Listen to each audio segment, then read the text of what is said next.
Yes, people, welcome back to another episode with the one, the only, the true Yaya Chino Palachi. Coming to your life again today, and we're talking about one thing and one thing only today.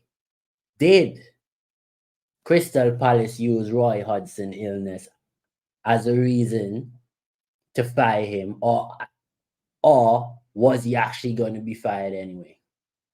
Now, you know, a lot of people don't know who Roy Hodgson is because a lot of us started to watch football just a couple years ago, and even those who actually claim they've been watching football a long time probably don't respect Roy Hodgson.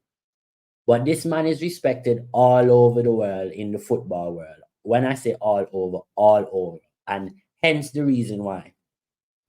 But before we jump into this, don't forget to like, share, and subscribe to the page. Keep hitting the bell for notifications. Keep sending me comments and DMs so I can keep bringing you great content going forward.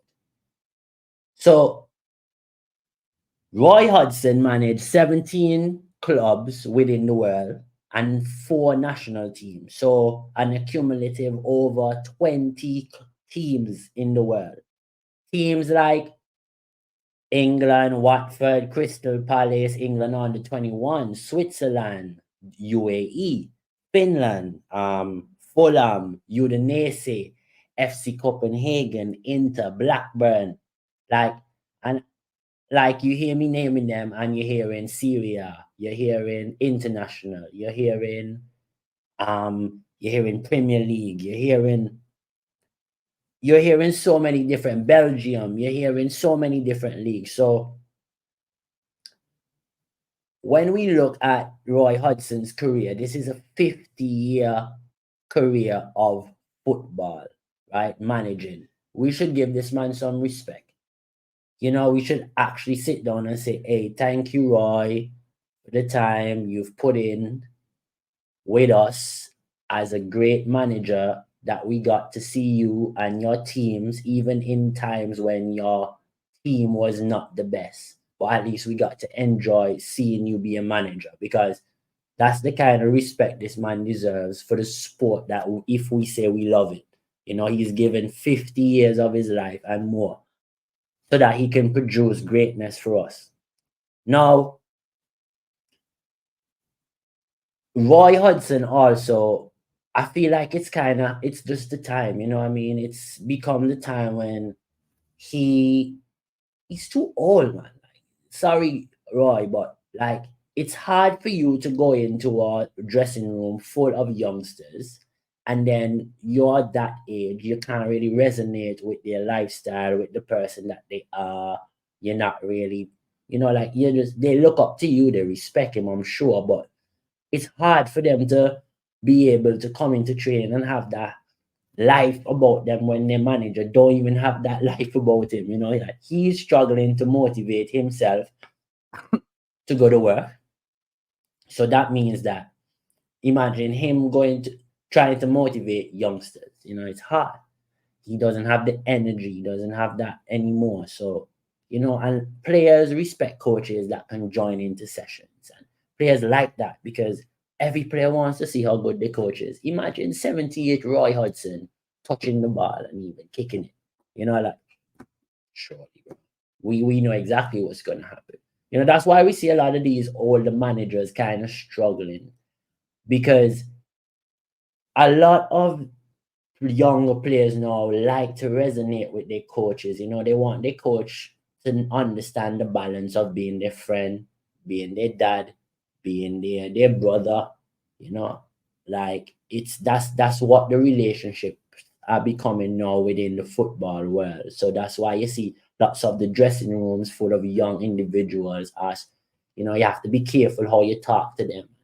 You have to be careful how you deal with the youngsters in the dressing room, because it actually can make or break the season or the game or that session or whatever. So we have to be real understanding about that. But let's look into Roy Hodgson's replacement.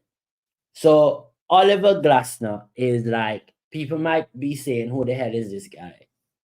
I actually like Oliver Glasner. I've actually been watching Frankfurt for the last couple years, and because of Oliver Glasner, just the way Frankfurt plays, the high intensity, the balance in which they find to play in the middle block, sometimes even low. They're very dynamic. Sometimes Frankfurt come out today, they press you. Tomorrow they come out, they play in the mid block.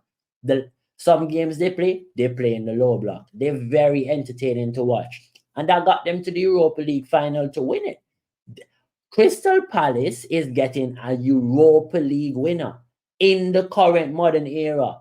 So this man, I'm sure, had other options for other jobs. But yet again, the Premier League resonates with everyone. And you see lots of coaches taking jobs with Premier League teams like Unai Emery at Aston Villa, where they believe we have a structure, we have a bit of money, we can develop something great here and make something great here.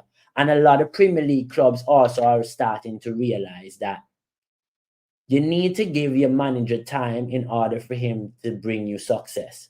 And that is one thing about the Arteta story that I think helped to mold and change the Premier League. Not that I'm saying he's successful or anything, but he came eighth, fifth, and then he came eighth twice, he came fifth, and then his fourth year in the job or his fifth year in the job, he came in the top four.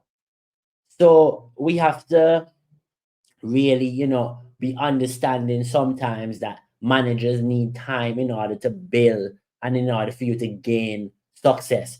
But back into Oliver Glasner. So basically, not only was he doing well with Frankfurt, but he also helped develop players like Colomani, who the French striker, if you all don't know, who missed the chance against